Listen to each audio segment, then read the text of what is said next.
সীমান্ত নিয়ে কয়েক দশক ধরে কম্বোডিয়া ও থাইল্যান্ডের মধ্যে চলমান বিরোধ গেল বৃহস্পতিবার চরম আকার ধারণ করে। এদিন কম্বোডিয়ার সামরিক স্থাপনাগুলো লক্ষ্য করে বিমান হামলা চালায় থাইল্যান্ড। ব্যাংকক অভিযোগ করে কম্বোডিয়া রকেট ও কামান দিয়ে হামলা চালিয়েছে।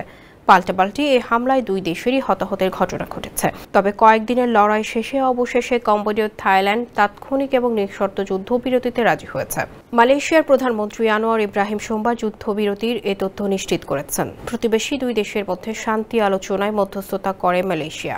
দেশটি জানিয়েছে মঙ্গলবার কম্বোডিয়া ও থাই পক্ষের আঞ্চলিক কমান্ডারদের একটি বৈঠক ডাকবে এই দেশ দুটি। এদিকে চলমান লড়াইয়ে কমপক্ষে ৩৫ জন নিহত এবং ২ শতাধিক মানুষ আহত হয়েছে। স্যান্ডেলিনা সো রূপচর্চায় আভিজাত্য।